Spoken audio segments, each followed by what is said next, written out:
आप देख रहे हैं लाख टके की बात। नमस्कार, मैं हूं अजय कुमार। सबसे पहले दिन भर की 10 बड़ी खबरें।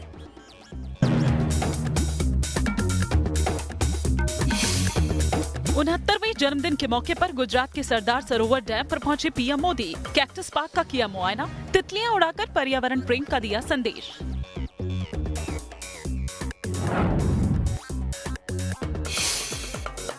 जन्मदिन के मौके पर मां हीराबेन से मिलने पहुंचे पीएम मोदी। मां के साथ किया भोजन। करीब आधे घंटे तक मां के पास रहे मोदी। विदाई में मिला मां हीराबेन से शगुन।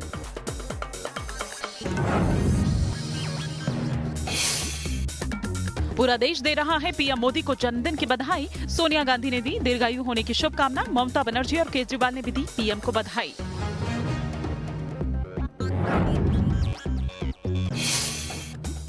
पाकिस्तान के सिंध में हिंदू लड़की की हत्या। हॉस्टल से बरामद हुआ नम्रता का शव। परिवार के मुताबिक जबरन धर्मांतरण कराना चाहते थे कट्टरपंथी।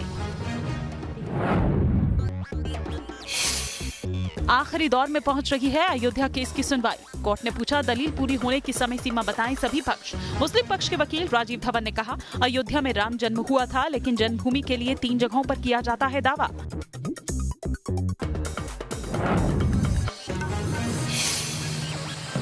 आंध्र प्रदेश में आसमानी आफत। कुन्नूर में महानंदेश्वर मंदिर में घुसा पानी, लोगों की बड़ी मुश्किलें। मध्य प्रदेश, उत्तर प्रदेश और बिहार की नदियां भी ढहा रही हैं कहर।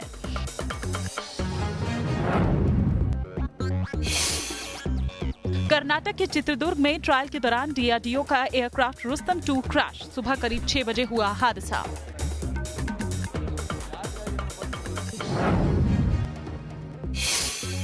छह करोड़ पीएफ खाता धारकों को मोदी सरकार की सौगात। न्यूज नेशन से बोले केंद्रीय श्रम मंत्री संतोष गंगवार। पीएफ पर ब्याज दर बढ़ाकर 8.65% करने का हुआ है फैसला। काबुल में अफगानिस्तान के राष्ट्रपति की रैली में बम धमाका। पुलिस की गाड़ी के पास हुआ ब्लास्ट। किसी के हताहत होने की खबर नहीं।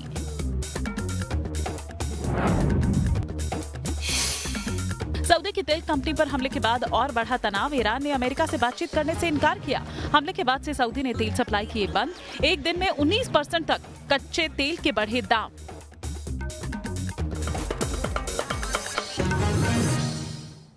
अब इसके बाद पाकिस्तान के इमरान खान की सरकार क्या करेगी, क्योंकि विदेश मंत्री एस जयशंकर ने स्पष्ट तौर से एक बार फिर अंतर्राष्ट्रीय मंचों के सामने कहा है कि पाकिस्तान अधिकृत कश्मीर पर एक दिन भारत का कब्जा होगा और यह वास्तविकता होगी। यह बताता है कि भारत सरकार दृढ़ निश्चय के साथ आगे बढ़ रही है कि आज कश्मीर और कल पीओके पर हम बात करेंगे। तभी आपने देखा था कि रक्षा मंत्री राजनाथ सिंह और भारतीय सरकार के कई कैबिनेट मंत्री बार बार यह कह रहे हैं कि अगर आज पाकिस्तान से बातचीत करनी है तो हम पाकिस्तान पर बातचीत पाकिस्तान अधिकृत कश्मीर से शुरू करेंगे। यह है मोदी सरकार की 100 दिन की सबसे बड़ी उपलब्धि। और आइए अब आपको दिखाते हैं यह नकारात्मक पाकिस्तान किस तरीके से हिंदुओं के लिए सबसे बड़ा डेंजर स्थान बन चुका है। और वो इसलिए क्योंकि अत्याचार की घटनाएं दिन दोगुनी रात चौगुनी बढ़ती चली जा रही हैं। अब आप क्या कहेंगे इससे कि लड़कियों को तो अगवा किया ही जाता है, उनका धर्म परिवर्तन किया जाता है, जबरन उनकी शादियां करा दी जाती हैं, माता पिता छाती पीटते रह जाते हैं और वो कुछ नहीं कर पाते, मंदिरों को तोड़ा जाता है। लेकिन अब जो हुआ है उसने अंतर्राष्ट्रीय स्तर पर पाकिस्तान की नाक काट दी है। सिंध में मेडिकल कॉलेज की पढ़ाई कर रही छात्रा की हत्या कर दी गई। लड़की के परिवार ने धर्म परिवर्तन के मामले से हत्या की बात को जोड़ने की बात कही है। पुलिस इसे आत्महत्या साबित करने पर जुटी पड़ी है। यह है पाकिस्तान, जहां अल्पसंख्यक तो क्या एक हिंदू भी सुरक्षित नहीं है। मानवाधिकार की बातें करने वाले पाकिस्तान में हिंदुओं पर अत्याचार की ये 2 तस्वीरें ताजा मिसाल हैं। पाकिस्तान के सिंध में मेडिकल की पढ़ाई कर रही एक हिंदू लड़की का मर्डर कर दिया गया। मर्डर का कनेक्शन जबरन धर्म परिवर्तन से जुड़ रहा है। तो कल कट्टरपंथियों ने हिंदू बस्तियों में जमकर उत्पात मचाया था। अब सिंध में ही एक और हिंदू बेटी की हत्या हो गई है। मेडिकल की पढ़ाई कर रही हिंदू छात्रा के कत्ल से पाकिस्तान की असलियत दुनिया के सामने आ गई है। मेडिकल के फाइनल ईयर की छात्रा नम्रता चंदानी को हॉस्टल में ही मार डाला गया और पाकिस्तान की सरकार इसे अब खुदकुशी करार देने पर तुली है। नम्रता के भाई डॉक्टर विशाल सुंदर का आरोप है कि ये पूरा मामला जबरन धर्म परिवर्तन और उत्पीड़न से जुड़ा हुआ है। Dear parents, I request you all कि आप प्लीज उठें। हम लोग मिनार्टी में हैं। दरअसल नम्रता चंदानी लरकाना के बीबी आसिफा डेंटल कॉलेज में मेडिकल की पढ़ाई कर रही थी। दोपहर 12:30 बजे तक नम्रता कॉलेज में खुश दिख रही थी। दोपहर 2 बजे उनका शव हॉस्टल के कमरे में चारपाई से बंधा हुआ मिला। पाकिस्तान में इसे सुसाइड का रंग देने की कोशिश की जा रही है ताकि दुनिया का ध्यान इस मामले से हट सके, लेकिन पीड़ित परिवार इस पर सवाल उठा रहा है क्योंकि मृतक नम्रता के भाई भी खुद डॉक्टर हैं। जब कोई बंदा सुसाइड करता है उसका ऐसे वी मार्क निशान बनता है। मैंने खुद बच्ची की मूवी भी बनाई है, उसका निशान इस तरीके से। दूसरी बात, जो लड़की बच्ची को पहले रिसीव किया है उसने, वो बोल रही है कि उसको दुपट्टा पहना हुआ था। जो निशान है वो जैसे नहीं केबल वाली तार होती है वायर, उसका है। दूसरा, बच्ची को यहाँ पे भी जैसे कोई बंदा किसी को पकड़ता है वो भी निशान। सोशल मीडिया में खुद पाकिस्तानी यूजर्स भी इस घटना को सुसाइड नहीं बल्कि मर्डर बताते हुए सख्ती की मांग कर रहे हैं। पाकिस्तान में हिंदुओं की सुरक्षा के लिए कदम उठाने की बात हो रही है। इसी साल 29 अगस्त को सितंबर में एक हिंदू लड़की को अगवा कर जबरन धर्म परिवर्तन कराने का मामला सामने आया था। उससे पहले एक गुरुद्वारे के ग्रंथी की बेटी को अगवा कर मुसलमान बनाने के मामले ने तूल पकड़ा था। बलूच हो या मुहाजिर, सिंधी हो या पख्तून, अल्पसंख्यक की तो बात ही छोड़ दीजिए। पाकिस्तान में आज कोई भी नागरिक सुरक्षित नहीं है क्योंकि वहाँ जमहूरियत का चोला ओढ़कर वो तालिबान खान बैठा है जिसकी नकेल पाकिस्तानी सेना और आतंकियों के हाथ में है, जिस पर कट्टरपंथी हावी है। Team news nation. और आइए आपको दिखाते हैं उस व्यक्ति का चेहरा जो पाकिस्तान में हिंदुओं को हर तरीके से परेशान करने, धर्म परिवर्तन कराने, वहां से भगाने में लगा हुआ है। और यह व्यक्ति इमरान खान का करीबी है। यह व्यक्ति जनरल बाजवा का करीबी है। यह व्यक्ति पाकिस्तान में बहुत ही ऊंचे ओहदे पर है, उसकी बड़ी अलग शख्सियत है। आप जरा सोचिए, पाकिस्तान में अल्पसंख्यकों को किस तरीके से सिलसिलेवार तरीके से परेशान कर उन्हें भगाया जा रहा है। यह साबित करता है कि आज पाकिस्तान कितना घटिया देश हो चुका है।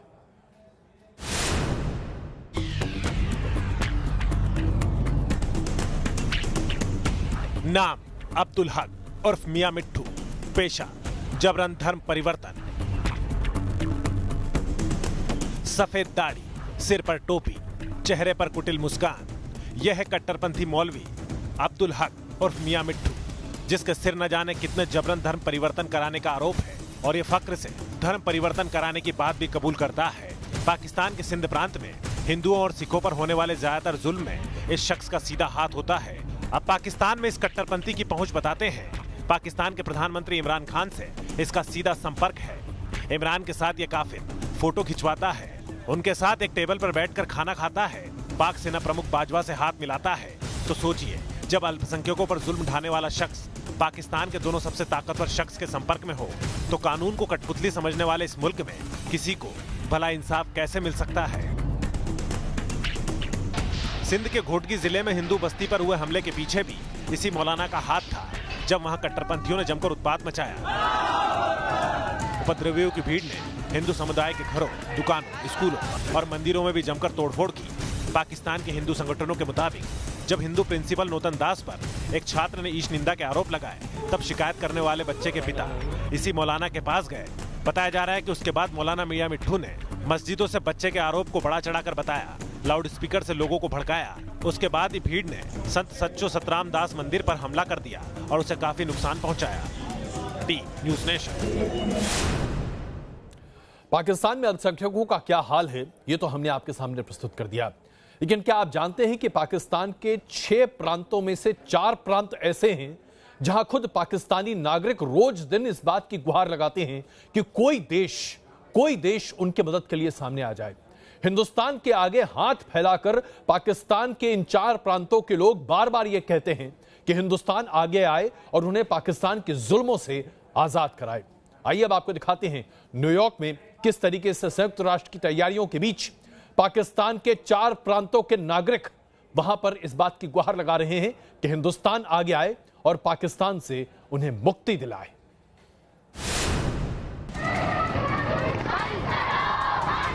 पाकिस्तान दमन चक्र चला रहा है, अपने ही मुल्क के लोगों पर जुल्म ढा रहा है, बगावत को कुचलने के लिए सेना का इस्तेमाल कर रहा है, हक की आवाज को बूटों तले रौंद रहा है। लेकिन जब जुल्म की इंतहा हो गई, टॉर्चर हद से ज्यादा हो गया, तो पाकिस्तान की आवाम अपने ही मुल्क के खिलाफ खड़ी होने लगी। अमेरिका के न्यूयॉर्क में संयुक्त राष्ट्र के दफ्तर के बाहर ग्रेटर कराची की मांग करने वाले मुहाजिर प्रदर्शन कर रहे हैं, अपने हक की आवाज बुलंद कर रहे हैं। सामने के विद्रोह की आवाजें जो है पाकिस्तान की सरहदों को पार करके दुनिया भर में पहुंच गई हैं। चाहे वो वर्दी में लोग हो या बिहाइंड द सीन हो, अब हमें ये समझ में आ गया है कि हमारे लिए वहाँ कोई जगह नहीं है, कोई एक्सेप्टेंस नहीं है। सिर्फ मुहाजिर ही नहीं, पाकिस्तान में रहने वाले हर इलाके के लोग पाक से अलग होना चाहते हैं और सबकी नजरें भारत की ओर हैं कि वो गुलामी की जंजीरों से आजादी दिलाने में उनकी मदद करे। हिंदुस्तान के लोग हैं और जो दुनिया की कुव्वतें हैं, बलूच के साथ हाथ देख करें और हमारे साथ जुड़ें और बलूचों को इस जो जेल है पाकिस्तान हमारे लिए एक टॉर्चर सेल है, इससे हमें छुड़ाएं। बेशक अगर वो कर सकते हैं, क्योंकि क्योंकि रियासत सामने खड़ी हुई है और रियासत के आगे हम कमज़ोर लोग हैं। अगर वो कर सकते हैं तो बिल्कुल बेशक हम चाहेंगे, और या उनके अलावा भी कोई हमारी हेल्प कर सके। अब आपको बताते हैं पाकिस्तान के किस किस इलाके में बगावत की चिंगारी उठ रही है। सिंध से लेकर बलूचिस्तान और पश्तूनिस्तान से लेकर ग्रेटर कराची तक सुलग रहा है।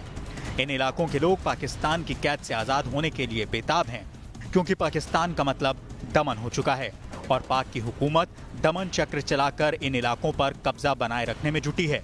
माना जा रहा है कि जल्दी पाकिस्तान टुकड़ों टुकड़ों में बंट जाएगा और पाकिस्तान के नाम पर बच जाएगा एक छोटा इलाका। पाकिस्तान के हुक्मरान भी इस बात को समझ चुके हैं। अब ज्यादा दिनों तक बगावत की इन आवाजों को दबाया नहीं जा सकता। Team news nation. प्रधानमंत्री नरेंद्र मोदी का आज जन्मदिन है और ऐसे मौके पर प्रधानमंत्री नरेंद्र मोदी गुजरात पहुंचे और अपने तमाम कार्यक्रम से एक तरह से फारिग होकर अपनी माता जी के पास पहुंचे। और जब वो अपनी माता जी के पास पहुंचे तो ऐसा लगा जैसे कि वाकई में एक बेटा घर वापस आया है।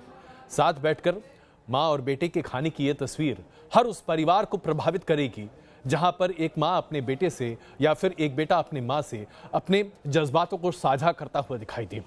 इसमें कोई दो राय नहीं है कि प्रधानमंत्री नरेंद्र मोदी अपने जन्मदिन पर अपनी माँ से गिफ्ट लेना नहीं भूलते, भले ही वो चाहे ₹125 हो या ₹125।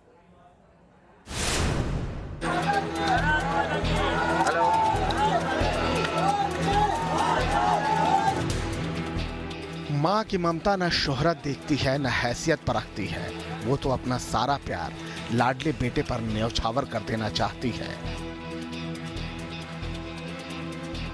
कुछ ऐसा ही अनमोल लम्हा कैद है इन तस्वीरों में। अपने 69वें जन्मदिन पर प्रधानमंत्री नरेंद्र मोदी गांधीनगर में मां का आशीर्वाद लेने पहुंचे। पीएम मोदी उस कमरे में दाखिल हुए जहां मां बेटे नरेंद्र का इंतजार कर रही थी। मां के पांव छूकर प्रधानमंत्री ने आशीर्वाद लिया। रोज 18 घंटे काम करने वाले प्रधानमंत्री के लिए अक्सर मां से मिलना मुमकिन नहीं होता, लेकिन जब भी गुजरात आते हैं मां का आशीर्वाद लेना नहीं भूलते। और जन्मदिन पर यह मौका बेहद खास हो जाता है।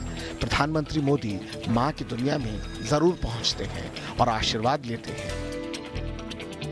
थोड़ी देर तक मां से बातें करने के बाद टेबल पर खाने की गुजराती थाली सजी। जन्मदिन के खास मौके पर पीएम मोदी ने अपनी मां के साथ दोपहर का खाना खाया। यूं तो पीएम मोदी को गुजराती पकवान बहुत पसंद है, इसीलिए मां ने अपने लाडले के लिए उनकी मनपसंद का खाना तैयार करवाया था।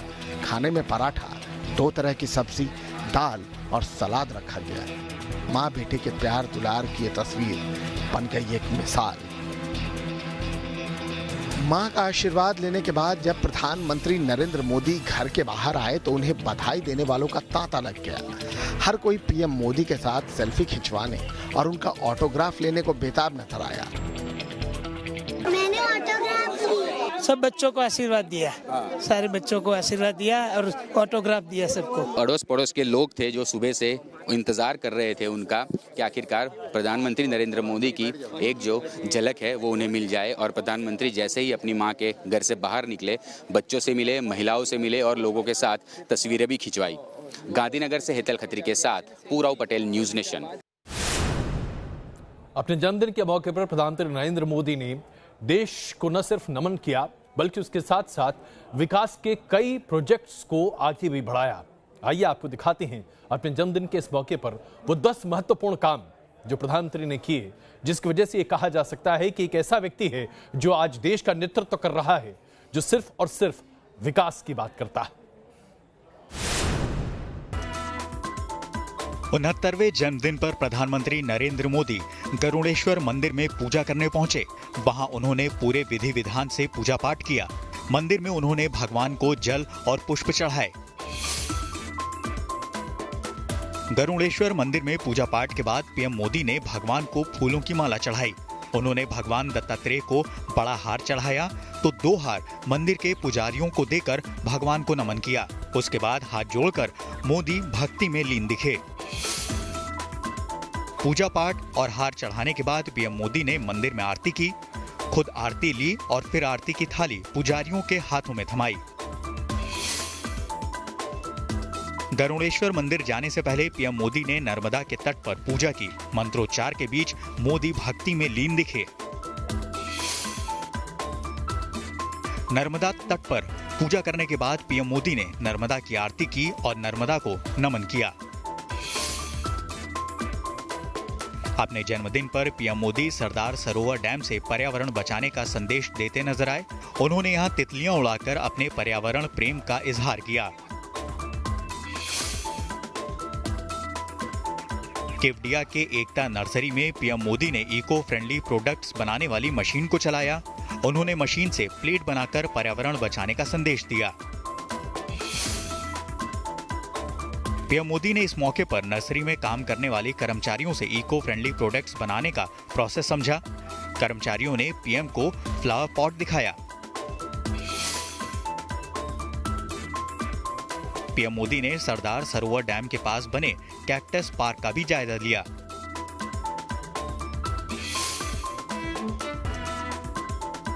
पीएम मोदी ने डैम के आसपास बनाए जा रहे वन अभयारण्य को भी देखा। यहां उन्होंने सफारी की और जंगली जीवों को देखा। Team news nation.